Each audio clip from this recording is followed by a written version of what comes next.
Welcome back. Well, the Lyric Opera is staging a brand new production, and if you're a regular patron to that austere venue, it might be something a little outside the box.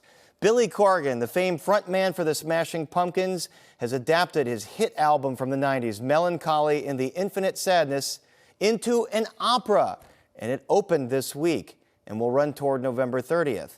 Last spring, I sat down with Billy Corgan at his tea shop, Madame Zuzu's up in Highland Park, as he was just starting to configure how this would look. Here's another look at that interview.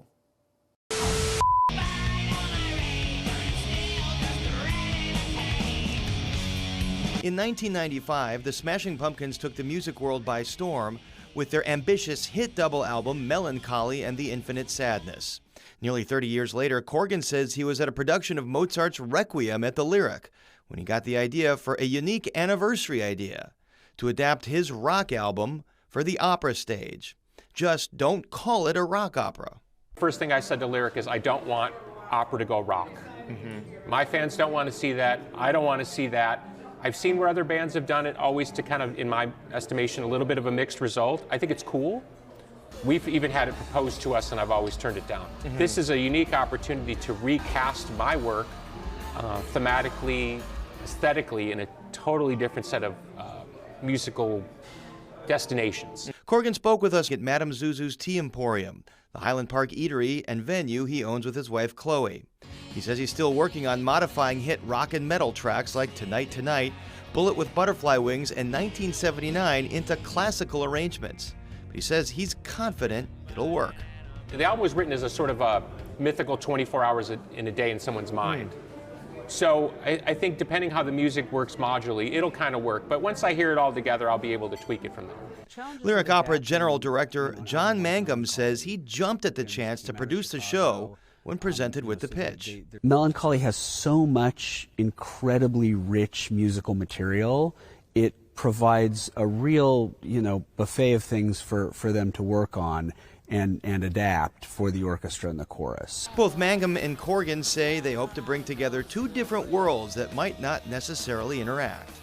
I want the donor class of the Lyric to be really comfortable and have a really beautiful evening and say, oh, this is kind of fun and interesting. But at the same time, a rock crowd needs to come in and mingle and find common ground. And as a musician, you want that, everybody coming together. Mangum says news of the production has been met with universal positivity among the wealthy patrons and donors who are used to more traditional productions like La Boheme or The Barber of Seville. They love that we're working with Billy because he's such a Chicago institution. Smashing Pumpkins came out of Chicago. So there's a real sense of civic pride around the project.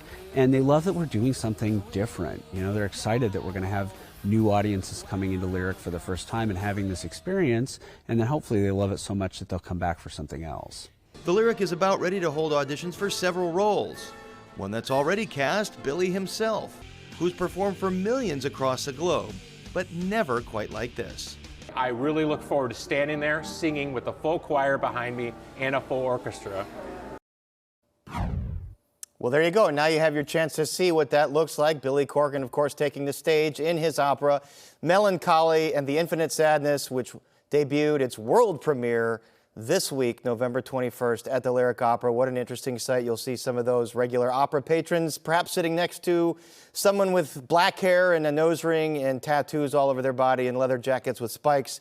What a fun scene that's going to be. And it runs until November 30th. Tickets sold out for many of those shows very early on in the process. So a lot of excitement over there at Lyric. And who knows, if it goes well, maybe they'll take it to Carnegie Hall next, or La Scala in Milan, or one of the other great opera houses across the world. Billy Corgan, congratulations to him on that great production. All right, so do you have questions or comments? Do you have a story you want to look into or you want us to look into? Email me at parisonpolitics@fox.com. And you can find me on Twitter at PASCHUTZ. And yeah, I interact with you guys sometimes, even if you needle me and give me a hard time, but I might give you a hard time back. Oh well. That's it for us tonight. As always, keep up with all the news you need to know at fox32chicago.com and with the Fox Local app. We are back tomorrow night at the same time. Have a great Tuesday evening.